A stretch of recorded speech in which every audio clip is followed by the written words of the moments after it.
Dubai Marina, 16 de março de 2026.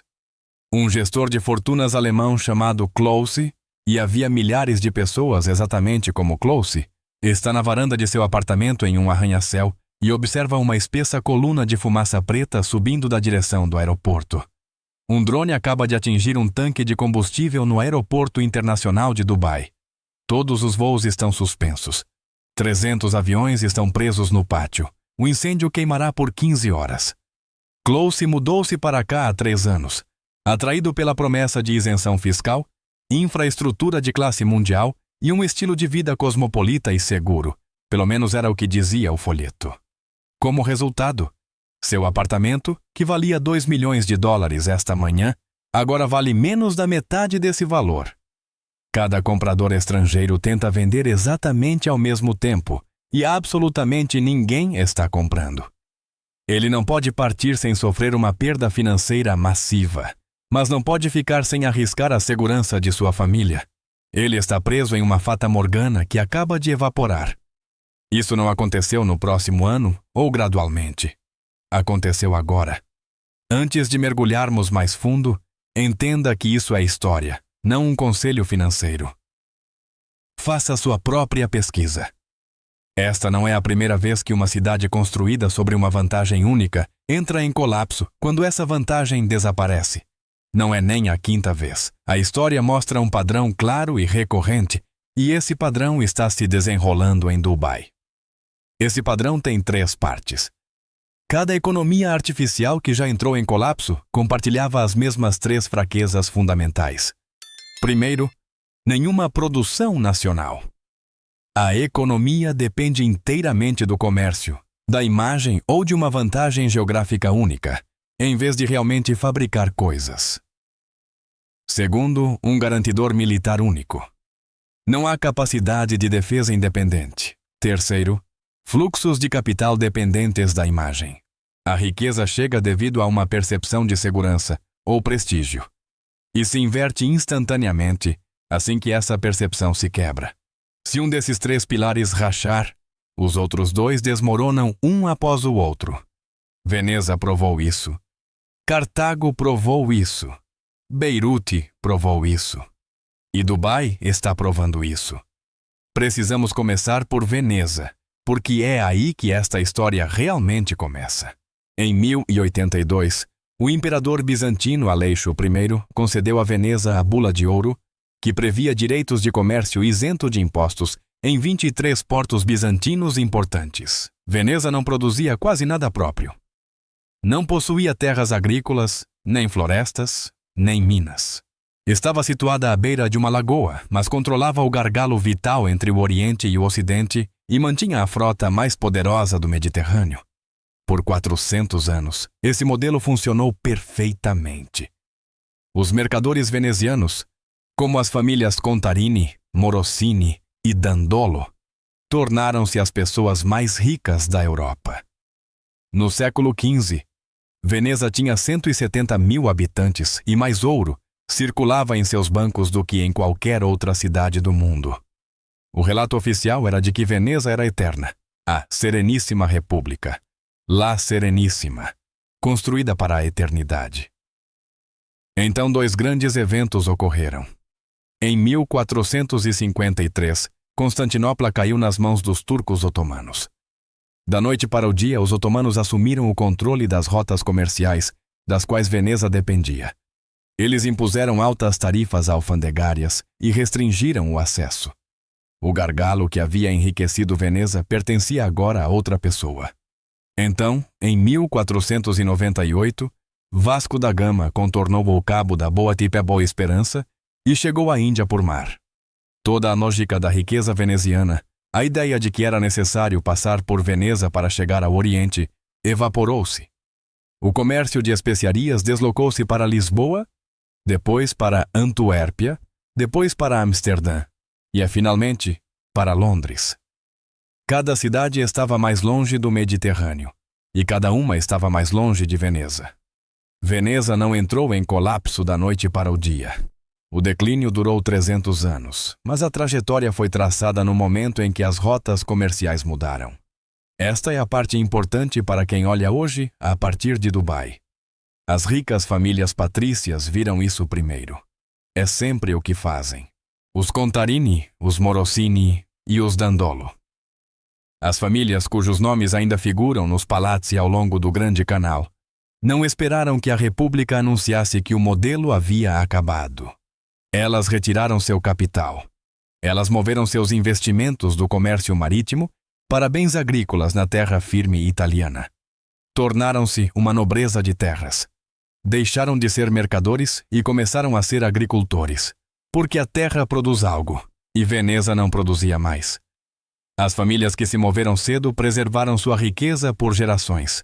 Suas propriedades no continente sobreviveram a Napoleão, à ocupação austríaca e a 2 guerras mundiais. Uma terra produtiva perdura, ao contrário das vantagens comerciais.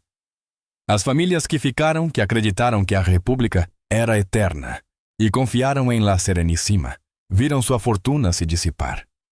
Surgiu uma classe de nobres arruinados, chamados de Barnabotti. Viviam em extrema pobreza perto da igreja de San Barnaba. Eles mantinham seus títulos políticos, mas não tinham dinheiro.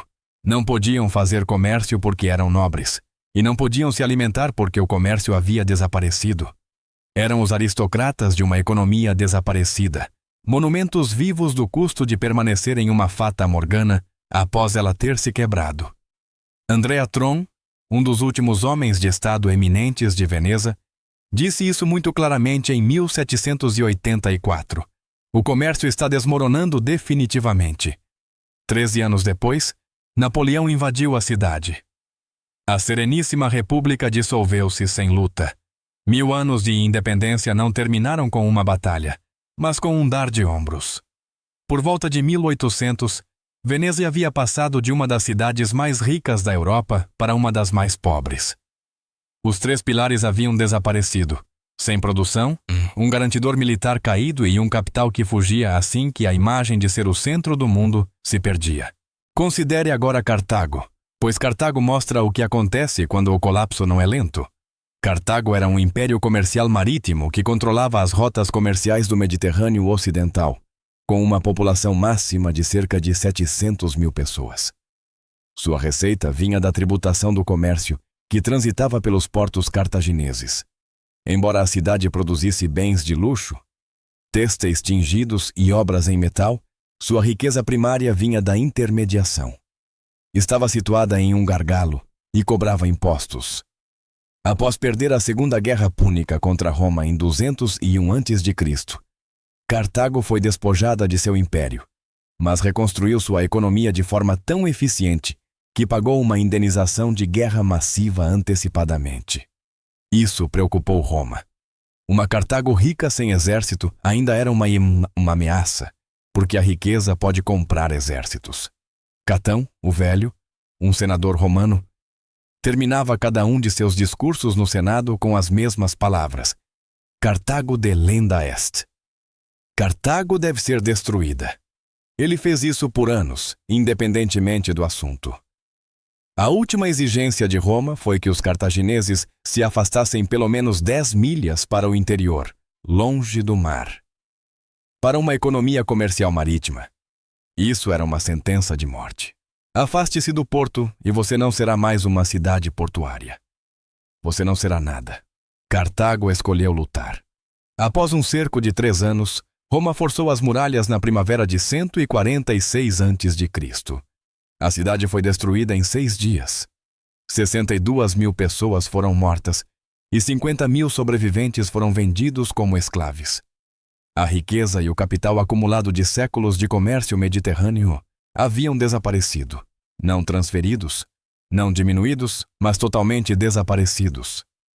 Os 3 pilares falharam novamente, sem produção além da intermediação comercial, sem exército independente e dinheiro que desapareceu no momento exato em que Roma eliminou o centro. Vem a seguir Beirute, a prova moderna.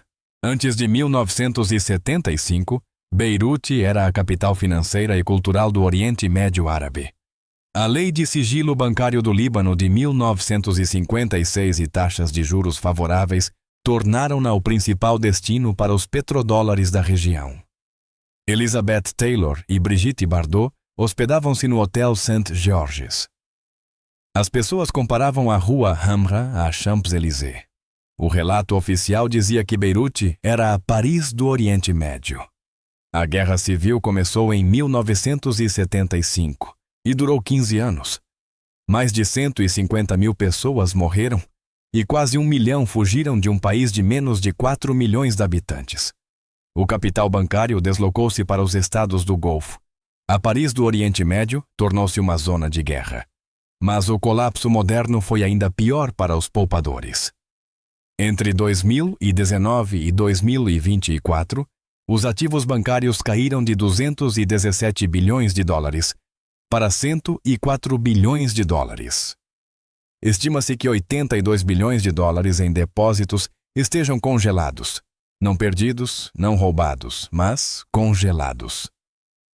O dinheiro existe nos livros, mas os bancos simplesmente não o devolvem mais. A libra libanesa passou de 1.500 por dólar, uma taxa mantida por 20 anos, para 89 mil por dólar, uma desvalorização de 98%. Um homem que tinha 100 mil dólares em uma conta bancária em Beirute, em 2018 possui hoje um poder de compra equivalente a 2 mil dólares. Ele não jogou, nem especulou.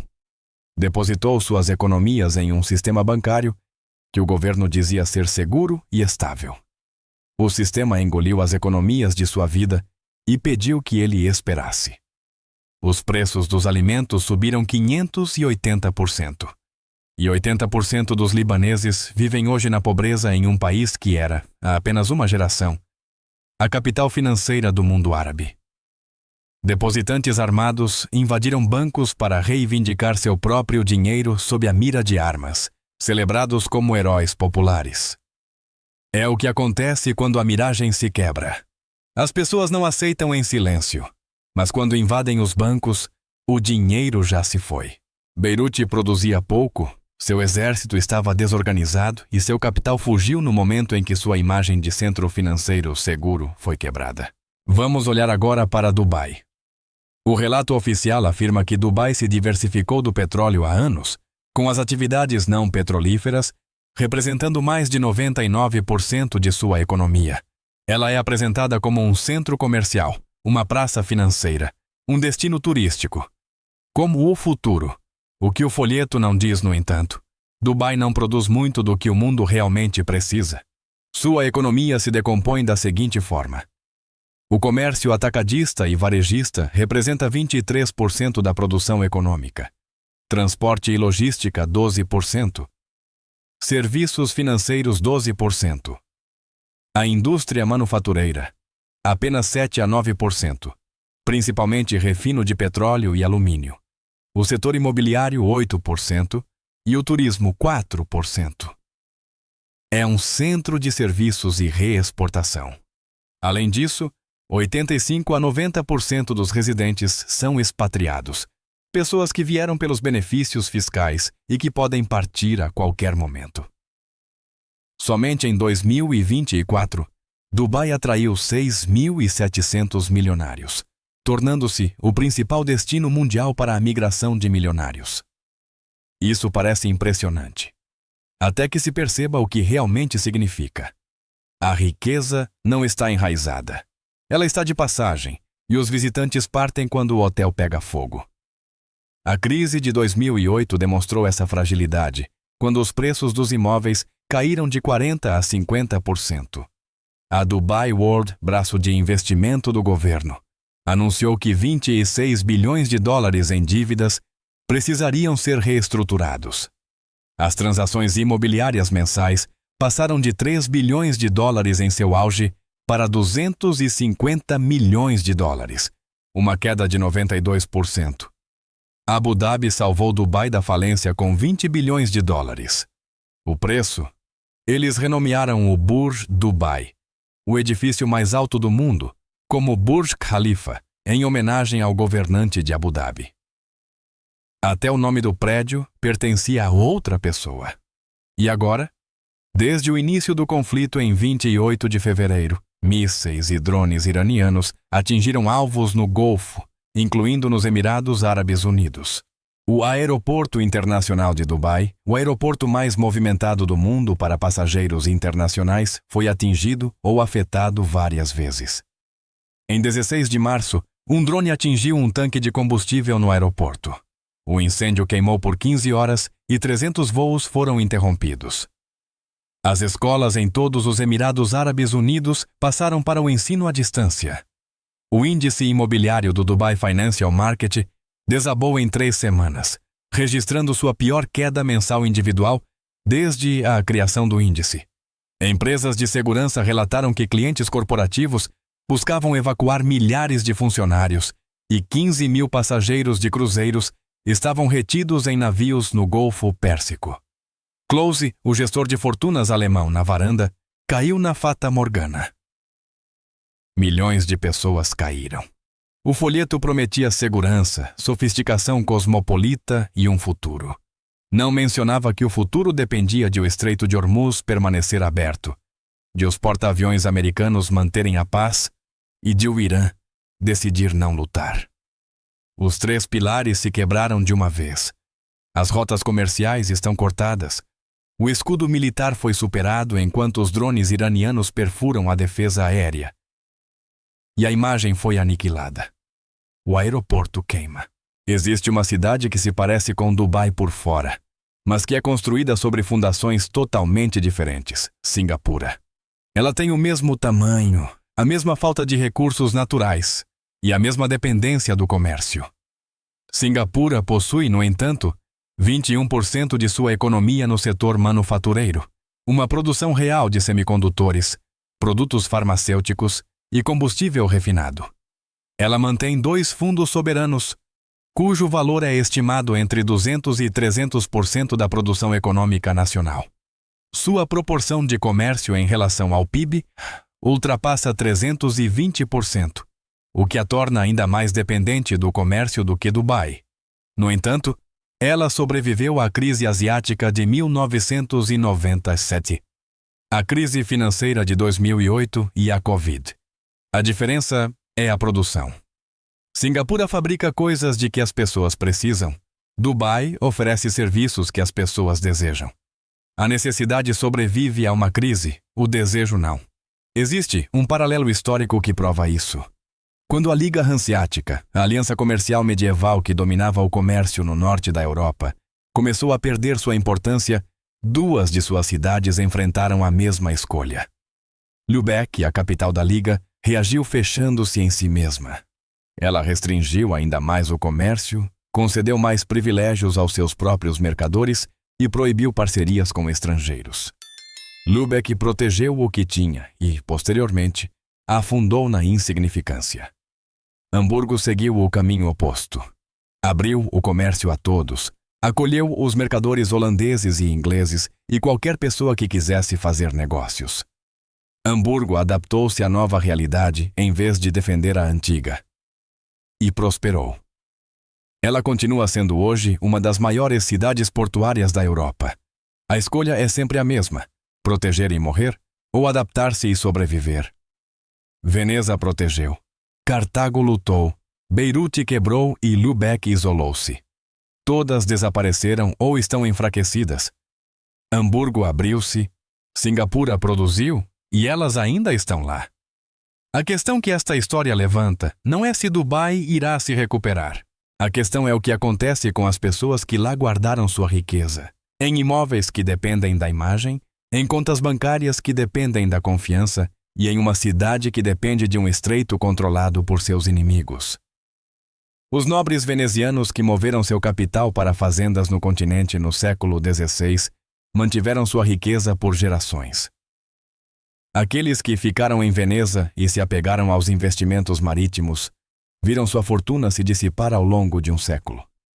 Os depositantes de Beirute, que transferiram dinheiro para Genebra ou Londres, antes de 1975 guardaram tudo. Aqueles que confiaram no sigilo bancário libanês perderam 82 bilhões de dólares, congelados em contas que não podem acessar. em uma moeda que perdeu 98% de seu valor. A Fata Morgana é sempre magnífica, e o folheto é sempre convincente. O colapso é sempre uma surpresa para as pessoas que estão dentro, mas é óbvio para quem olha de fora. Close está em sua varanda observando a fumaça. Ele tem um apartamento que não pode vender e um aeroporto de onde não pode voar, em uma cidade que lhe prometeu o futuro. Ele está aprendendo o que os mercadores venezianos, os comerciantes cartagineses e os banqueiros de Beirute aprenderam. Existe uma palavra para o que liga Veneza, Cartago, Beirute e Dubai. A palavra não é colapso, a palavra é Fata Morgana. Uma Fata Morgana parece real por dentro, como água no deserto, riqueza em um centro financeiro ou segurança, em um paraíso fiscal. Mas uma Fata Morgana é apenas a refração da luz, não é a coisa em si. As pessoas que sobrevivem são aquelas que fazem uma pergunta simples: o que este lugar realmente produz? Se a resposta for nada, se a riqueza depender da imagem, da localização ou do exército de outro, então a riqueza não é real. É uma Fata Morgana. E as Fata Morganas não sobrevivem ao contato com a realidade. Uma cidade que não produz nada não vale mais nada no momento em que o mundo para de fingir o contrário. Se esta história mudou a forma como você olha para os horizontes cintilantes do mundo, por favor, inscreva-se no canal e nos dê um curtir. Estamos trazendo à luz a história que tentaram enterrar. Semeie as sementes do seu futuro. O próximo tesouro de conhecimento será aberto em breve.